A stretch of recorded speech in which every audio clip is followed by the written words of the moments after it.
کہ قسم ہے، سب سے پہلے ہم ترجمہ کر لیتے ہیں کہ قسم ہے ان گھوڑوں کی جو ہانپ ہانپ کر دوڑتے ہیں۔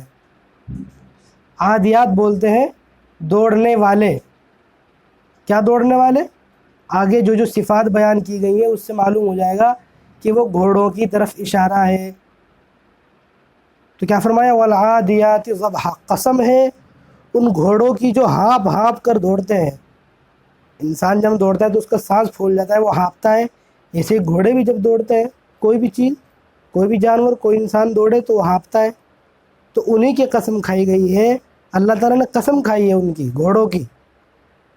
ہمارے لیے ہی تو قسم کھانا جائز نہیں ہے، دوسروں کے لیے اللہ تعالیٰ کھا سکتے ہیں۔ اللہ تعالیٰ زمانے کی بھی قسم کھا رہے ہیں، اللہ تعالیٰ جو ہے صبح و شام کی بھی قسم کھاتے ہیں، چاند سورج کی بھی قسم کھاتے ہیں، یہاں پر گھوڑوں کی قسم کھا رہے ہیں اللہ تعالیٰ۔ تو فرماتے ہیں اللہ تعالیٰ کہ قسم ہے ان گھوڑوں کی جو ہانپ ہانپ کر دوڑتے ہیں۔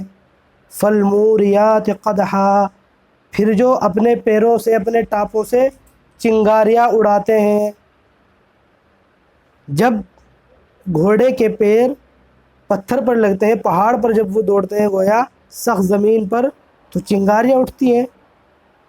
تو کیا کہا؟ پھر جو اپنے ٹاپوں سے چنگاریاں اڑاتے ہیں۔ فالمغیرات صبحا، پھر صبح کے وقت یلغار کرتے ہیں، صبح صبح حملہ کرتے ہیں۔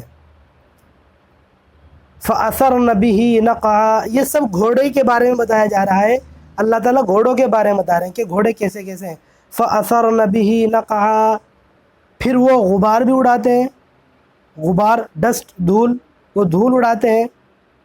فَوَسَطْنَ بِهِ جَمْعًا، پھر وہ جو ہے فوج کے اندر گھس جاتے ہیں۔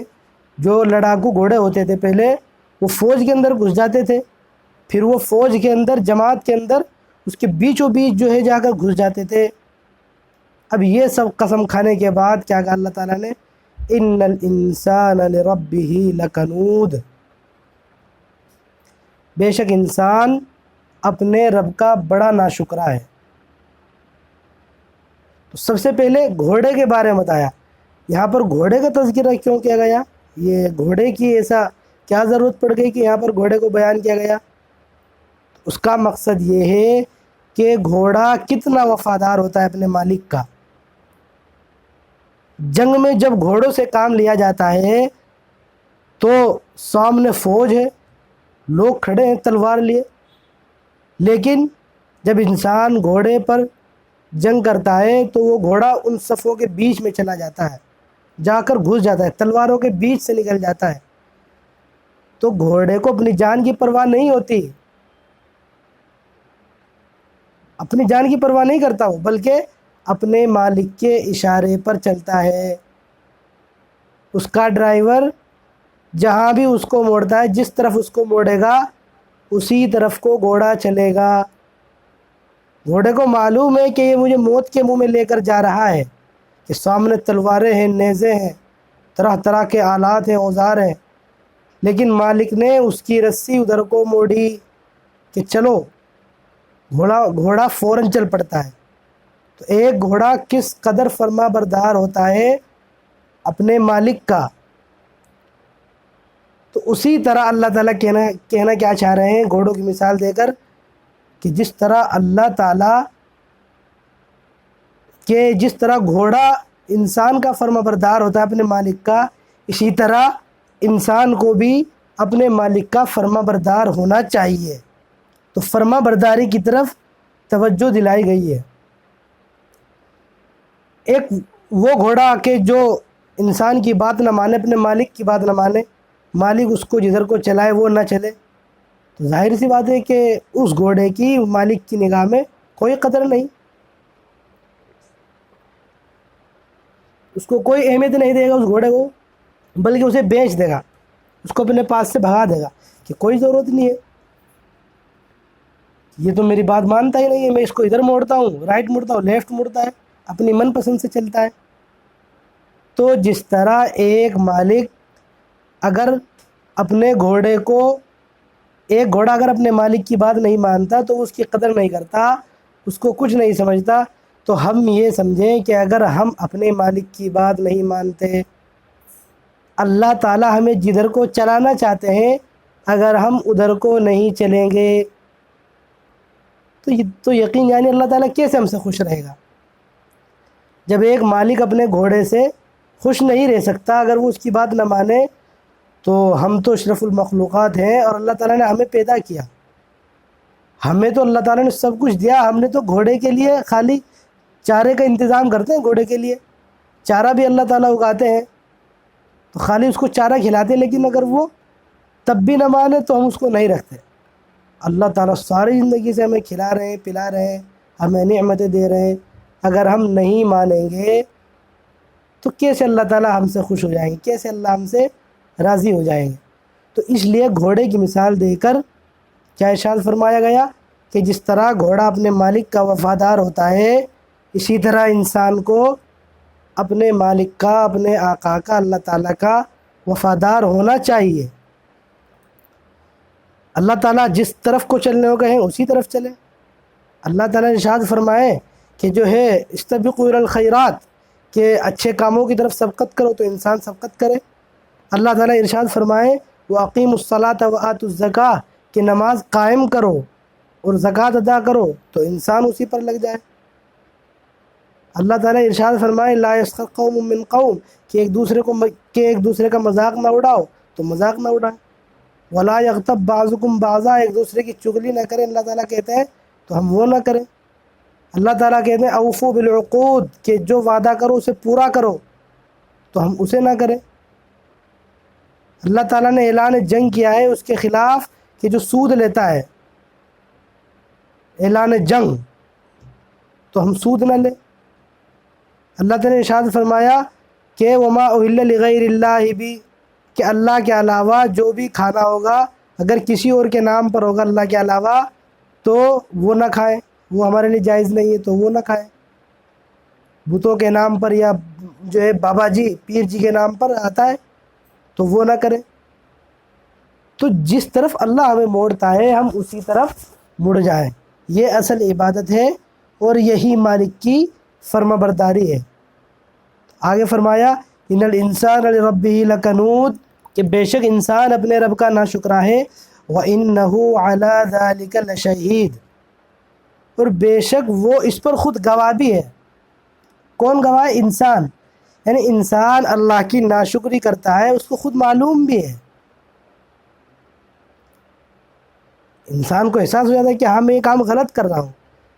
غلطی اور گناہ اللہ تعالیٰ نے ایسی چیز بنائی ہے کہ اس کا احساس انسان کو ہو جاتا ہے، دل میں کھٹک جاتا ہے فوراً کہ بھئی یہ غلط تو ہے، لیکن کیا کریں، کرنا پڑ رہا ہے۔ تو غلطی اور گناہ ایسی چیز ہے جو انسان کے دل میں کھٹکتی رہتی ہے، فوراً کھٹک جاتی ہے، اچھی نہیں لگتی، لیکن اگر دل ہی سیاہ ہو گیا ہو تو وہ ہمیں اچھی لگتی ہے۔ دل ہی سیاہ ہو گیا ہو ہمارا تو ہمیں بری چیزیں بھی پھر اچھی لگیں گی۔ کسی کی برائی کرنا اس کو ہم کوئی معنی نہیں رکھیں گے، اس کی کوئی قیمت نہیں ہوگی۔ ٹھیک ہے، برائی کرتے رہو دوسروں کی، دوسروں کو تکلیف پہنچاتے رہو، گالیاں دیتے رہو۔ گالیوں کو کیا سمجھتے ہیں؟ جس کی زبان پر بیٹھ جاتی ہے کہ جو کوئی گناہ ہی نہیں ہے، خود بخود منہ سے نکلتی رہتی ہے، تو گناہ دل میں کھٹکتا ہے۔ لیکن اگر اس کی ایسی عادت ہو جائے کہ وہ دل ہی میں نہ کھٹکے، اس پر محاسبہ کرنا چاہیے، اس پر ہمیں سوچنا چاہیے کہ ہمارا دل کتنا سیاہ ہو چکا ہے، کس قدر ہم دور چلے گئے ہیں کہ گالی دینے سے ہم پہ کوئی فرق نہیں پڑ رہا ہے، ہمارا دل اس کو برا نہیں مان رہا ہے، اس پر ہمیں محاسبے کی ضرورت ہے۔ تو کیا ارشاد فرمایا گیا ہے وَإِنَّهُ عَلَى ذَلِكَ لَشَهِيدٌ، اور بے شک وہ خود اس پر گواہ ہے۔ کس چیز پر گواہ ہے؟ کہ یقیناً وہ جو ہے غلط کر رہا ہے، اور اللہ تعالیٰ نے جو اسے طاقت دی ہے، جو قوت دی ہے، وہ اس کا غلط استعمال کر رہا ہے۔ خاص طور سے عربوں کو توجہ دلائی گئی ہے، جو مشرکین مکہ تھے ان کے اندر کس چیز کا جذبہ تھا؟ لڑائی کا، خوریزی کا، قتل و غارت گری کا، لوٹنے کا، کھسوٹنے کا، ہڑپنے کا، ڈاکہ زنی، چوری، یہ سب ان کا کام تھا۔ تو گھوڑوں سے وہ یہی کام لیتے تھے، حملے کرتے تھے، گھوڑوں سے حملے کرتے تھے، جا کر کسی بھی جو ہے گاؤں پر یا کسی بھی قبیلے پر چھاپا مار دیتے تھے. آیا ہے نا اس میں فالمغیرات صبح، صبح صبح حملے کرنے والے گھوڑوں کی قسم. تو وہ صبح صبح گھوڑے لے جا کر حملہ کرتے تھے اور لوٹتے تھے، لوٹ مار کرتے تھے. تو وہ لوٹ مار کرنا، وہ جو یہ غلط کام کرتے تھے، تو کہیں نہ کہیں ان کو بھی اس بات کا احساس تھا کہ یہ غلط کر رہے ہیں. اللہ نے جو ہمیں طاقت دی ہے، ہمیں جو ہنر سے نوازا ہے، اس ہنر کا ہم غلط استعمال کر رہے ہیں.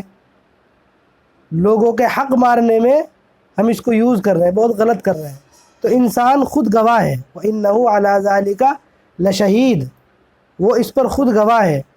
وَإِنَّهُ لِحُبِّ الْخَيْرِ لَشَدِيدٌ، کیا فرمایا؟ اور حقیقت یہ ہے کہ وہ مال کی محبت میں بہت زیادہ پکا ہے. مال کی محبت انسان کے دل میں رچ بس گئی ہے. پھر وہی مضمون اس صورت کے اندر بیان فرمایا گیا ہے کہ انسان مال کی محبت میں کس قدر پکا ہے. مال کی ہوس رہتی ہے، مال کی محبت انسان کے اندر پیوست رہتی ہے اور ہمیشہ ہمیشہ رہتی ہے. کل بھی آپ کو بتایا گیا تھا کہ مال کی محبت کب ختم ہوگی؟ جب انسان اس دنیا سے چلا جائے گا. وَلَا يَمْلَأُ فَاهُ إِلَّا التُّرَابُ، انسان کے منہ کو صرف اور صرف مٹی ہی بھر سکتی ہے. باقی آپ اس کو ایک پہاڑ سونا دیجئے، 2 پہاڑ سونا دے دیجئے، لَتَمَنَّا وَادِيًا ثَالِثًا، وہ تیسرے پہاڑ کی تمنا کرے گا کہ ایک اور پہاڑ سونے کا مل جائے. تو مال کی محبت ایسی ہے کہ وہ بڑھتی رہتی ہے. قبر ہی اور مٹی ہی ہمارا منہ بھر سکتی ہے. آگے فرمایا افلا يعلم اذا بعثر ما في القبور، کہ بھلا کیا وہ وقت اسے معلوم نہیں کہ جب جو کچھ قبروں میں ہے سب کو باہر پھینک دیا جائے گا، باہر نکال کر ڈال دیا جائے گا. تو بھی کچھ قبروں میں ہے، یعنی انسان کی ہڈیاں ہوتی ہیں اور بعد میں انسان کا جو کچھ بھی حصہ ہوگا، ہڈیاں وغیرہ، سب کے سب باہر نکل جائیں گے. قیامت کے دن اللہ تعالیٰ زندہ کرے گا سب کو. تو کیا انسان بھول گیا ہے کہ اس جو ہے قبروں میں سے اس کو نکالا جائے گا؟ وَحُصِّلَ مَا فِي الصُّدُورِ، اور سینوں میں جو کچھ ہے اس کو بھی ظاہر کر دیا جائے گا. یعنی جو بھی اس نے چھپا رکھا ہے سینوں میں، جو بھی اس نے گناہ چھپایا تھا، اس کو بھی ظاہر کر دیا جائے گا. اللہ تعالیٰ کے یہاں صرف ظاہری اعمال پر فیصلہ نہیں ہوگا، یہ تو دنیا میں ہوتا ہے. دنیا میں عدالتیں جو ہوتی ہیں، یا آپ جو جج کریں گے، کسی کے بارے میں فیصلہ کریں گے، تو وہ جو بولے گا آپ اس کے مطابق فیصلہ کریں گے. جو وہ گواہی دے گا، جو وہ منہ سے بولے گا، اس کے مطابق گواہی، اس کے مطابق انصاف دیا جائے گا اور عمل کیا جائے گا. آپ اس کے دل کو نہیں ٹٹول سکتے کہ اس کے دل میں کیا ہے، یہ جھوٹ بول رہا ہے یا سچ بول رہا ہے. دنیا اتنی ترقی کر گئی ہے، اتنی آگے چل گئی ہے، لیکن ابھی تک دنیا اس عدالت میں پیچھے ہے، اس سلسلے میں بہت پیچھے ہے کہ وہ ایک ایسا کورٹ ایجاد کرے کہ جس کورٹ میں فیصلہ اس کے دل کی بنیاد پر ہو، جو سچائی اس کے دل میں ہے، جو کچھ اس نے کیا ہے اس کے مطابق فیصلہ ہو. یہ واحد عدالت اللہ تعالیٰ کی ہے. ایسا انصاف صرف اور صرف اللہ تعالیٰ کے یہاں آخرت میں کیا جائے گا کہ جو کچھ دلوں میں ہے وہ سب کا سب باہر آ جائے گا، اسی کے مطابق پھر فیصلہ کیا جائے گا. اللہ تعالیٰ ارشاد فرماتے ہیں کہ ثم اللہ شہید علی ما یفعلون، اللہ گواہ ہے ان پر جو کچھ وہ کرتے ہیں، اللہ دیکھتا ہے. تو اس میں فرمایا گیا کہ جو کچھ دلوں میں ہے وہ سب کا سب ظاہر کر دیا جائے گا. ان ربہم بہم یومئذ لخبیر. اب یہ معلوم ہوگا کہ ظاہر کیسے کر دیا جائے گا، تو ایسا کون جانتا ہے ظاہر کیسے کر دیا جائے گا، کس کو معلوم ہے؟ تو اللہ تعالیٰ نے ارشاد فرما دیا ان ربہم بہم یومئذ لخبیر، کہ بے شک ان کا رب، ان کا پروردگار ان کی جو حالت ہوگی اس سے پوری طرح باخبر ہے. سب جانتے ہیں اللہ تعالیٰ کہ انسان کیا کرتا ہے۔ قرآن شریف میں کیا ارشاد فرمایا گیا ہے؟ وَلَا تَحْسَبَنَّ اللَّهَ غَافِلًا عَمَّا يَعْمَلُ الظَّالِمُونَ، اور ہرگز ہرگز اللہ تعالیٰ کو ان چیزوں سے غافل مت سمجھنا جو کچھ تم کرتے ہو، قطعاً غافل نہ سمجھنا۔ لا تحسبن، بالکل بھی مت سمجھنا غافل اللہ تعالیٰ کو جو کچھ تم کرتے ہو۔ کوئی اللہ تعالیٰ سمجھا رہے ہیں، بتا رہے ہیں، انما یؤخرہم لیوم تشخص فیہ الابصار، اللہ تعالیٰ ڈھیل دے دیتے ہیں قیامت کے دن کے لیے، اللہ تعالیٰ نے ڈھیل دے دیں گے، اللہ تعالیٰ ڈھیل دے دیتے ہیں۔ اگر کوئی انسان برائی کرتا ہے پھر بھی اس کی پکڑ نہیں ہوتی، انسان لگاتار برائیاں کرتا ہے مثال کے طور پر، تو وہ یہ نہ سمجھے کہ اللہ تعالیٰ کو معلوم ہی نہیں ہے، اگر اللہ تعالیٰ کو معلوم ہوتا تو اب تک جو ہے مجھ پر اس کی پکڑ کر لی جاتی۔ کیا کہتے ہیں؟ تو اللہ تعالیٰ کیا کہتے ہیں؟ لا تحسبن اللہ غافلا، اللہ کو ہرگز ہرگز غافل مت سمجھنا، انما یؤخرہم لیوم تشخص فیہ الابصار، بے شک اللہ تعالیٰ ان کو مہلت دیتا ہے اس دن کے لیے جس دن آنکھیں جو ہے پھٹی کی پھٹی رہ جائیں گی، انسان کی آنکھیں کھل جائیں گی۔ تو کیا فرمایا گیا کہ اللہ تعالیٰ سب چیزوں سے باخبر ہے۔ تو قیامت کے دن کیا ہوگا؟ دلوں کے راز بھی کھل جائیں گے، اللہ تعالیٰ کو سب معلوم ہے کہ کس نے کیا عمل کیا، جو کچھ دلوں میں سب ظاہر ہو جائے گا۔ اب دیکھیے اللہ تعالیٰ نے کس قدر آسانی رکھ دی ہے ہمارے لیے، کس قدر اچھا دین ہے۔ اگر ہمارے دل میں اچھائی کا خیال آ جائے، آپ بیٹھے ہیں، آپ نے سوچ لیا کہ مجھے صبح انشاءاللہ تہجد پڑھنی ہے، مجھے فلاں کے ساتھ میں نے جو ہے اچھا ویوہار نہیں کیا تھا، اچھا میں نے سلوک نہیں کیا تھا، مجھے اس پر بہت شرمندگی ہے، میں اس سے انشاءاللہ معافی مانگوں گا۔ تو انسان جیسے ہی ارادہ کر لیتا ہے، یا جیسے دعوت و تبلیغ میں جماعت کے لوگ ہوتے ہیں وہ ارادہ کر لیتے ہیں کہ انشاءاللہ اس بار میں جو ہے 4 مہینے کی جماعت میں جاؤں گا، تو صرف ارادہ کر لینے سے اللہ تعالیٰ اس پر اجر و ثواب عطا کر دیتے ہیں۔ لیکن اگر ہم نے برائی کا ارادہ کیا کہ آج تو سنیما ہال جانا ہے یا فلاں جگہ جانا ہے، برائی کا ارادہ کر لیا تو اسی وقت برائی نہیں لکھی جاتی۔ کس قدر اللہ تعالیٰ نے ہمارے لیے آسانی فرمائی ہے کہ وہ برائی نہیں لکھی جائے گی جو صرف دل میں آئی ہے اور اس پر کوئی عمل نہیں کیا گیا ہے۔ تو جس برائی پر کوئی عمل نہیں کیا گیا، اس صرف دل میں آئی ہو، اس پر کوئی پکڑ نہیں ہے جب تک کہ وہ عمل میں نہ جائے۔ جیسے ہی وہ برائی عمل میں آئے گی، فرشتے فوراً لکھیں گے، تیار بیٹھے ہیں فرشتے یعنی کہ تھک جائیں گے، فوراً لکھتے رہتے ہیں۔ اور اچھائی کا آپ ارادہ بھی کر لیجئے تو آپ کو اس پر ثواب مل جاتا ہے۔ تو ہوگا کوئی ایسا دین، ہوگا کوئی ایسا اسلام، کوئی مثال پیش کر سکتا ہے کہ اللہ تعالیٰ نے کس قدر جو ہے ہمارے لیے آسانی، دین کو آسان بنایا ہے۔ حدیث شریف میں آیا ہے الدین یسرن، کہ دین آسان ہے، دین کو ہم نے مشکل بنا دیا ہے۔